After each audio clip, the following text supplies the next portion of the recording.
I learned a long time ago that people pretending to have authority are usually the first ones to panic when they meet someone who actually understands the law.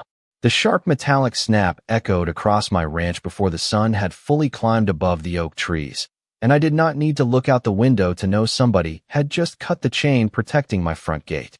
I set my coffee mug on the kitchen counter, stepped onto the porch, and breathed in the familiar scent of cedar, dry grass, and warm Texas earth. My family's land had greeted mornings like this for more than 50 years, but this one already felt different.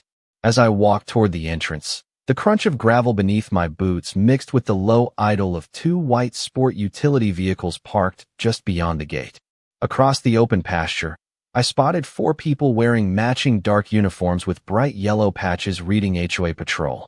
Standing confidently at the center of the group was a woman in a navy blazer with a clipboard tucked beneath one arm. Her posture alone suggested she believed every inch of land she could see belonged under her control. I recognized her immediately.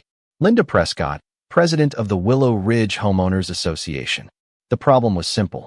Willow Ridge ended more than half a mile from where she was standing. One of the men bent down to gather the broken chain, while another swung the gate completely open as though he had unlocked it himself. A third patrol member began taking photographs of my fence, my mailbox, and the old windmill standing beyond the barn. Nobody asked permission. Nobody knocked on my door. They simply acted as though permission had never been necessary. I continued walking at the same steady pace until I stopped a few feet away from them. Dust drifted lazily through the morning sunlight, while the breeze carried the distant sound of cattle moving across the back pasture. Linda looked up from her clipboard with a polite smile that never reached her eyes. "Good morning," she said. "We are conducting an official community compliance inspection." I looked past her toward the open gate and the severed chain lying across the gravel. Then I looked back at her. "You need to leave," I said calmly. My voice never rose above an ordinary conversation. One of the patrol members laughed softly. Another shook his head as though I had made an amusing joke. Linda folded her arms. "Sir, refusing an inspection may result in additional violations." I almost smiled. She had already made the mistake that would eventually undo everything. She believed the badge on her jacket carried more weight than recorded property records. She believed confidence could replace jurisdiction. She believed nobody would question her. What she did not know was that every camera mounted along my entrance fence had already recorded them cutting the chain. The motion sensors had activated the moment they crossed the property line. My drone was already circling quietly above the oak trees, capturing every conversation from a respectful distance. I had not called the sheriff. I had not argued. I had not even reached for the binder waiting behind the driver's seat of my pickup truck. There would be time for all of that later. For now, I simply watched them walk farther onto land they had absolutely no authority to enter, and as they disappeared deeper along my private road, I realized they had not just picked the wrong property. They had picked the wrong landowner. Linda Prescott never questioned my warning. Instead, she waved one of the patrol members forward as though my property had already become another routine stop on a long inspection list. I stood quietly beside the open gate while they continued walking farther down the gravel road, the same road my grandfather had paid to build decades before the subdivision behind them even existed. The warm Texas breeze carried the smell of cedar posts baking beneath the morning sun, and every familiar sound around me reminded me why I had never rushed into arguments. My father used to tell me that emotions disappear, but county records stay exactly where they were filed. I heard those words every time someone underestimated the value of preparation. My name is Ethan Carter, and my family has owned this ranch since 1972. Long before expensive homes, landscaped entrances, and neighborhood associations appeared on the surrounding hills, my grandfather cleared these fields by hand, planted the first rows of oak trees, and built a life that rested on patience instead of shortcuts. My father expanded the property one parcel at a time, never purchasing land until every survey, every deed, every easement, and every county filing had been examined twice.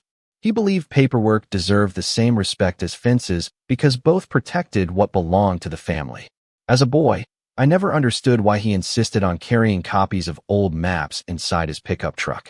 Back then they looked like faded sheets covered with lines and stamps that meant nothing to me.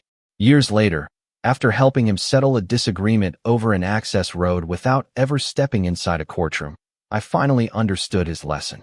He smiled that afternoon and said, "Documents outlive arguments." I never forgot those 3 words. After he passed away, I kept every binder exactly where he had stored it. The original deeds rested inside waterproof sleeves. Certified surveys were organized by year. Easement agreements sat behind clearly labeled tabs. Even aerial photographs from different decades had been preserved because my father believed land tells its own story if someone knows where to look. Those records were not collected because we expected trouble every day. They were collected because responsible ownership meant being ready before trouble arrived. That preparation had quietly become part of my daily routine. Every few months I confirmed that digital copies matched the originals. Every major document had secure backups. The cameras protecting the entrance gate synchronized automatically with cloud storage, while the motion sensors recorded every vehicle crossing onto the property. None of those systems existed because I enjoyed watching people. They existed because evidence should never depend on memory alone. As Linda and her group spread across my front pasture, stopping to photograph fences, measure distances, and scribble notes onto clipboards, I felt no pressure to interrupt them. They believed they were collecting proof against me. In reality, every confident step they took farther beyond my gate strengthened the record already being created. My father also believed another simple truth. The loudest person rarely wins a property dispute. The person with the better records usually does. Watching the fake patrol disappear deeper along the private road that belonged entirely to my family, I realized they had arrived carrying assumptions. I was standing on more than 50 years of documented facts, and facts have a way of remaining patient until the exact moment they are needed. The farther Linda Prescott walked onto my property, the more comfortable she seemed. She pointed toward my cedar fence while one patrol member stretched a measuring tape along the fence line. Another crouched beside my gravel driveway, writing notes onto a printed inspection form that already looked half completed before they had even arrived. A third slowly circled my old windmill, taking photographs from several angles as though documenting evidence for a serious violation. None of them looked uncertain. They behaved like people who had repeated the same routine dozens of times and had never been challenged by anyone willing to question their authority. Linda stopped near my mailbox and glanced back toward me with a confident smile. "This property has multiple compliance concerns," she announced loudly enough for everyone to hear. "We will be documenting each one today." I folded my arms and simply watched. The quiet breeze moved through the oak branches overhead, while distant cattle wandered peacefully across the pasture, completely unaware that strangers were pretending to control land that had never belonged to their association. One patrol member pulled several bright orange violation notices from a folder and began attaching them to my entrance fence, my mailbox, and a wooden post beside the gravel road. Another pointed toward my equipment barn and asked if they should inspect the structure next. Linda answered without hesitation, "Photograph everything. We need a complete record." Her certainty almost impressed me. Almost. What she could not see was that every movement they made was being recorded from multiple angles. The security cameras, mounted along the entrance fence, quietly captured each notice they placed. The motion sensors continued logging every step beyond the gate. High above the oak trees, my drone maintained a slow, steady flight path while recording the entire inspection from a legal distance. I had spent years making sure those systems worked together because my father always believed reliable evidence should never depend on a single source. Linda walked toward the barn and stopped beside an old split-rail fence. "This structure may require architectural review," she declared while making another note on her clipboard. One patrol member nodded immediately, although none of them produced a single document explaining why they believed they had jurisdiction over my land. They simply assumed authority because nobody had challenged them before. I remembered hearing stories from neighboring property owners over the past several years. Some had quietly paid unnecessary fines because arguing seemed easier than hiring an attorney. Others had removed fences, repainted buildings, or changed landscaping after receiving official-looking notices without ever asking whether those notices carried legal weight. Assumptions can become surprisingly powerful when people stop asking questions. That morning, however, assumptions had entered the wrong property. Linda continued directing her team with complete confidence. They photographed my tractor, measured sections of the driveway, and discussed possible penalties as though the decisions had already been approved. I never interrupted. Every additional instruction she gave, every photograph they captured, and every orange notice they attached became another piece of a much larger story that would eventually be told through timestamps, recordings, and county records instead of opinions. My father once told me that patience often feels invisible until the exact moment it changes everything. Standing quietly beside my open gate while the fake patrol expanded an inspection they had absolutely no authority to conduct, I realized that moment was getting closer with every confident step they took across my family's land. By the time the morning sun had climbed higher over the pasture, Linda Prescott had completely settled into the role she imagined she owned. She directed her team farther down my private road until they reached the small intersection where the gravel divided toward the equipment shed on one side and the western pasture on the other. She stopped there, unfolded a laminated map, and pointed confidently at several locations as though she had spent years managing this property. One patrol member carried a portable sign from the back of their vehicle and planted it beside the road. Large black letters announced, "Inspection Area. Authorized personnel only." I studied the sign for a moment before looking at the familiar cedar trees behind it. The irony almost made me smile. They had placed their warning on land where they possessed absolutely no authority at all. Another patrol member walked toward the split-rail fence bordering the pasture and began tying bright survey ribbon around several fence posts. Someone else measured the distance between the driveway and an old storage building while discussing possible setback violations with complete confidence. Linda opened a thick folder filled with printed forms and started checking boxes one after another. Every few minutes she looked toward me, perhaps expecting an angry reaction or an emotional argument. Instead, I remained exactly where I had been, hands resting comfortably at my sides, quietly observing everything they chose to do. The silence seemed to bother them far more than any disagreement could have. One of the patrol members finally approached me with a clipboard and extended a sheet of paper. "You will need to acknowledge receipt of these notices," he said politely. I glanced at the document without touching it. It listed proposed fines, compliance deadlines, and references to community regulations that had never applied to my ranch. I looked back at him and answered with the same calm voice I had used all morning. "I am not signing anything today."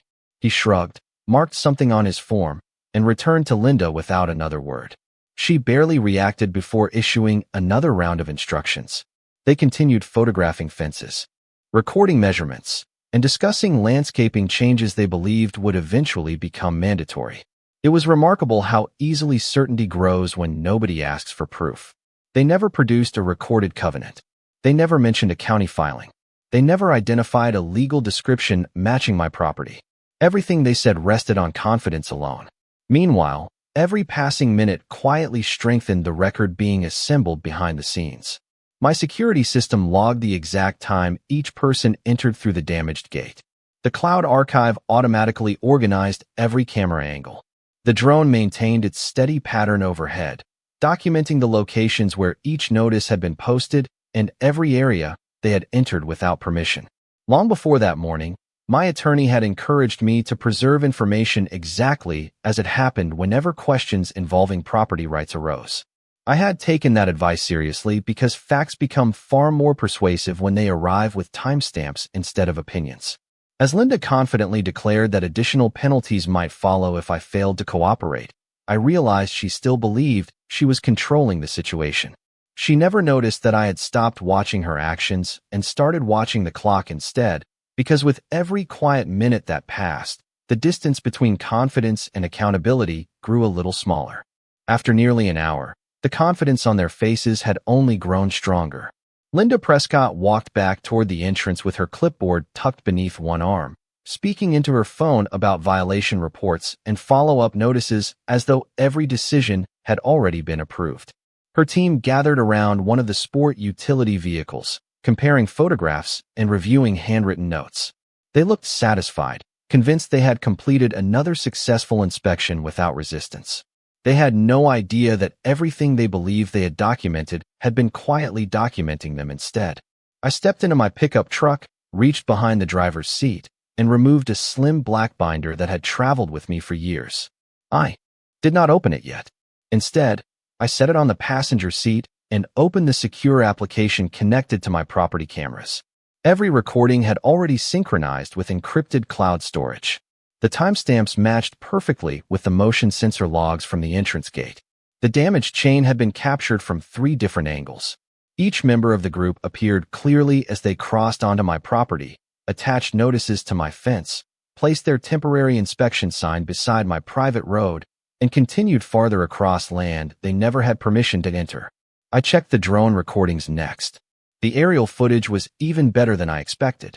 It showed the entire sequence from above without interruption, preserving distances, locations, and movements with remarkable clarity.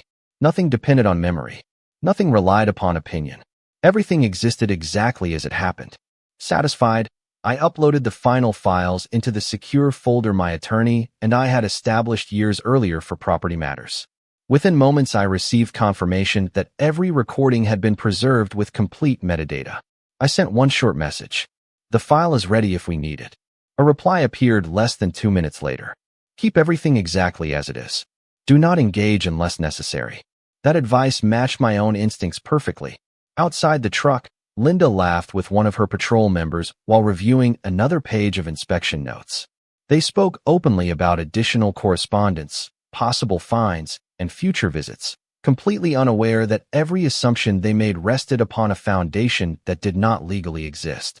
I found it remarkable how often people mistake confidence for proof. Real authority never fears questions because it can answer them. Pretend authority avoids questions because answers usually expose its limits. I climbed out of the truck carrying nothing except a bottle of water and quietly closed the door. Linda noticed me approaching and smiled politely, almost as though she expected me to surrender now that the inspection had ended. Instead, I simply looked around my family's ranch. The cedar fence still stretched across the rolling pasture exactly where generations before me had placed it. The windmill continued turning slowly in the warm breeze. The cattle grazed peacefully beyond the western field. Nothing about the land had changed. Only the evidence had. While the fake patrol believed they were leaving behind violations for me to explain, they had actually spent the entire morning creating a complete and carefully preserved record of their own decisions, and that record was now resting safely in more than one place, waiting patiently for the exact moment when facts would matter far more than confidence ever could. Linda Prescott gathered her team near the entrance as though the inspection had reached a successful conclusion. One patrol member carefully stacked the remaining violation notices while another checked photographs on a tablet, occasionally nodding with quiet satisfaction. The temporary inspection sign still stood beside my private road, fluttering gently in the warm breeze. They had spent the better part of the morning acting as though jurisdiction could simply be declared instead of proven. I walked toward them at an unhurried pace with the same black binder tucked beneath my arm. Linda looked at me with the expression of someone expecting a last-minute apology or perhaps an agreement to comply. Instead, I stopped a comfortable distance away and asked one simple question. Before you leave, would you mind showing me the recorded covenant that gives your association authority over this parcel? She blinked once before answering. The subdivision documents cover this area. I nodded politely. Which recorded covenant? She glanced toward one of her patrol members, who immediately began searching through the folder in his hands. Several pages turned. A few maps appeared. None of them looked familiar. After a brief pause, I continued. Then perhaps the recorded plat that includes this legal description. Another silence followed. Linda cleared her throat and replied that the office maintained those records. I asked my next question just as calmly. Can you show me the annexation filing that added this property to your association? The confidence that had carried her through the entire morning began to soften. She looked toward the others again, hoping someone else might have the answer. Nobody spoke. I rested the binder on the hood of my pickup truck and opened it carefully. Inside were certified copies of the original deed, the most recent county survey, the legal description of every boundary line, and the recorded easement agreements preserved exactly as my father had organized them years earlier. I placed the survey on top where everyone could see the official county seal. Then I pointed toward the bold legal description identifying my family's property. This ranch has never been included in your association, I said. Not when my grandfather purchased it. Not when my father expanded it. Not today. One patrol member leaned closer to study the survey, while another quietly compared it with the map they had brought. The differences became obvious within seconds. Their map ended well before my entrance gate. Linda frowned and looked beyond the open pasture as though seeing the landscape for the first time. I turned another page and revealed the county's certified boundary survey completed only a few years earlier. There is something else you should probably know, I continued. The gravel road you used this morning is also private property owned by my family. It is not a community access road.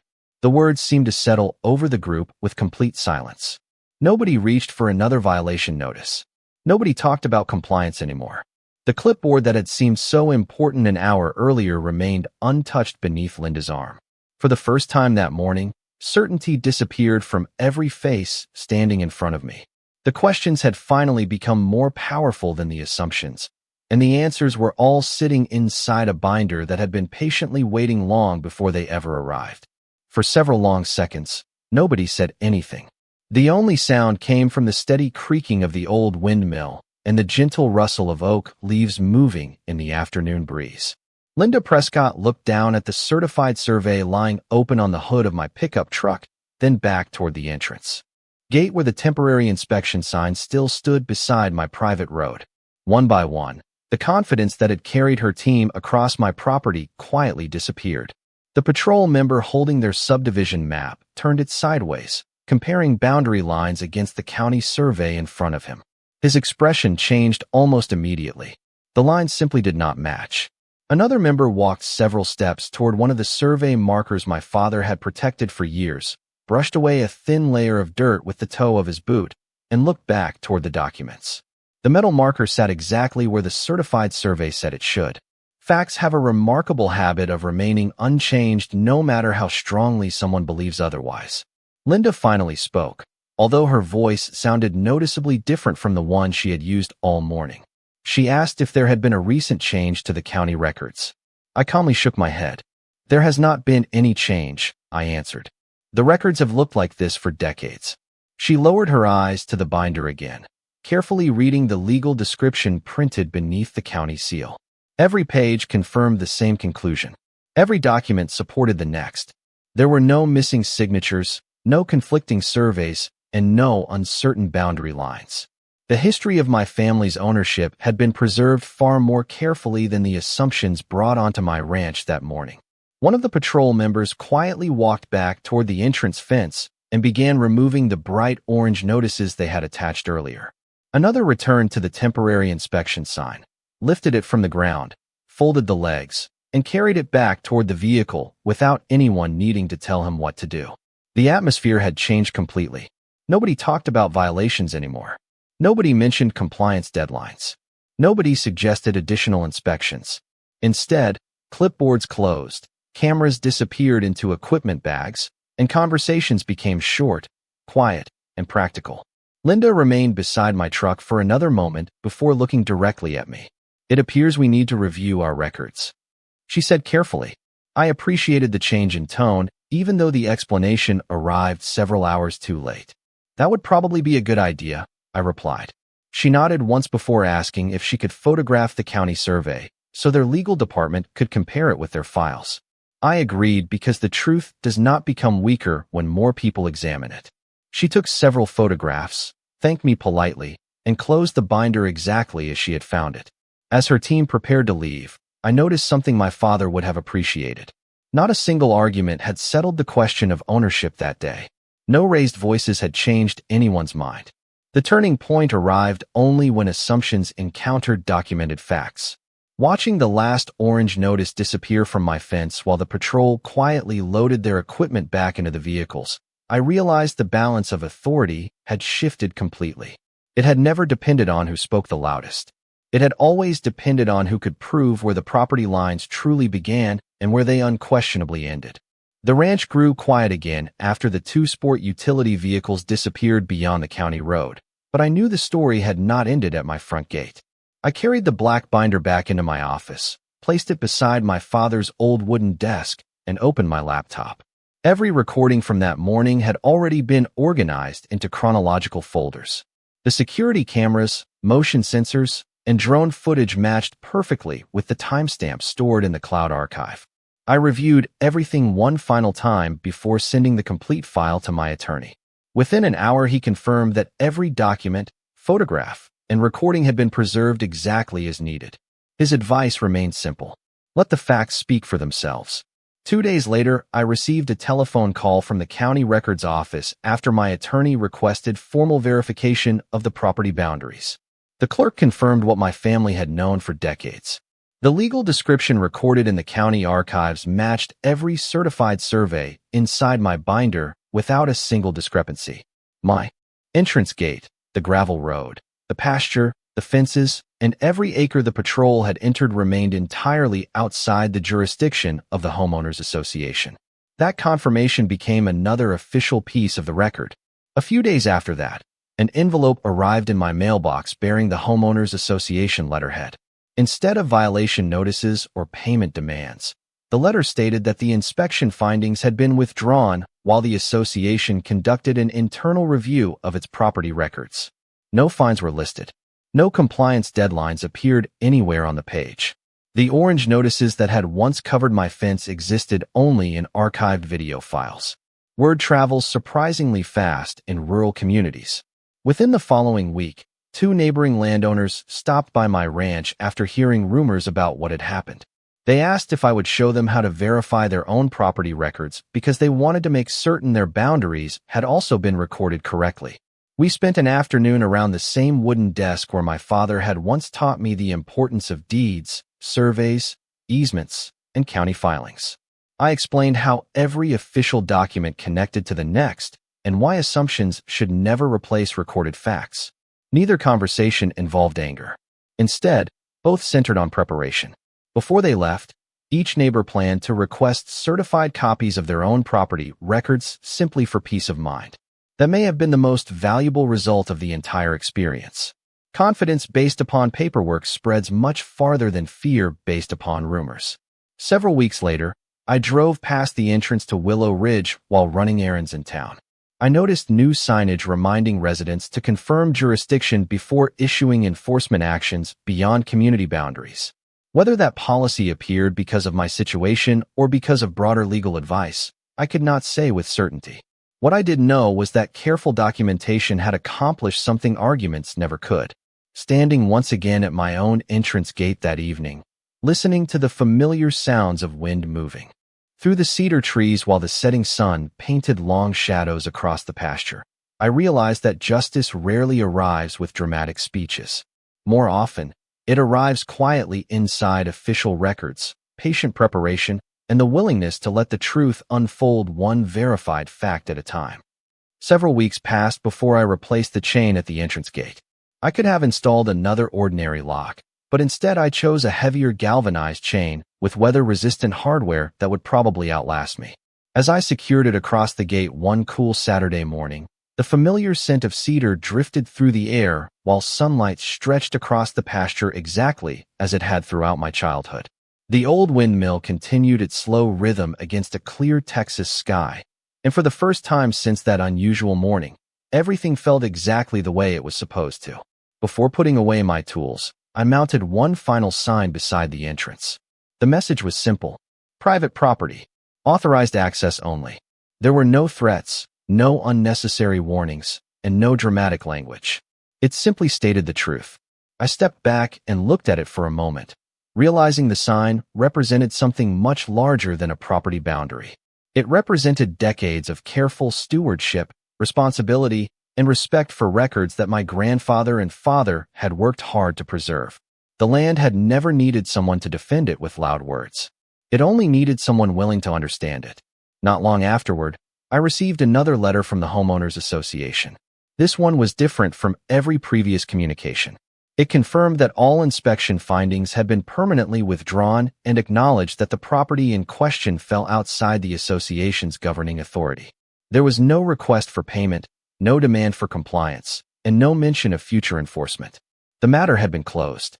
I placed that letter inside the same binder alongside the deeds, surveys, easements, photographs, and county records.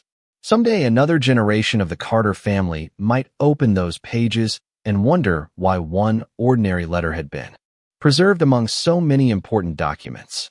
I hoped they would understand that it represented the day preparation quietly defeated assumption. Over the following months, life returned to its familiar routine. I repaired fences, checked cattle, maintained equipment, and watched another season roll across the ranch. Every so often, neighbors would stop by for coffee and ask about property records or county surveys. Instead of telling them an exciting story, I usually showed them where to request certified copies of their own documents. Knowledge is far more valuable when it spreads than when it stays locked inside a single filing cabinet. Looking back now, I do not remember that day because strangers walked onto my land. I remember it because it reminded me of something my father had spent years trying to teach me.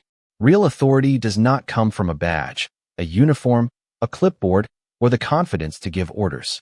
Real authority comes from responsibility, honesty, and the ability to support every claim with facts that can withstand careful examination. The broken chain was replaced. The temporary signs disappeared. The orange notices existed only inside archived recordings. But the lesson remained. Every detail my father insisted on preserving had eventually returned exactly when it mattered most. The deeds, the surveys, the county records, the cameras, the quiet patience, even the simple warning I gave before anyone crossed another step, all of them became pieces of the same story. Justice was never loud on our ranch. It arrived quietly, one verified document at a time, proving once again that the strongest foundation any landowner can build is not concrete or steel, but truth patiently preserved until the day it is finally needed.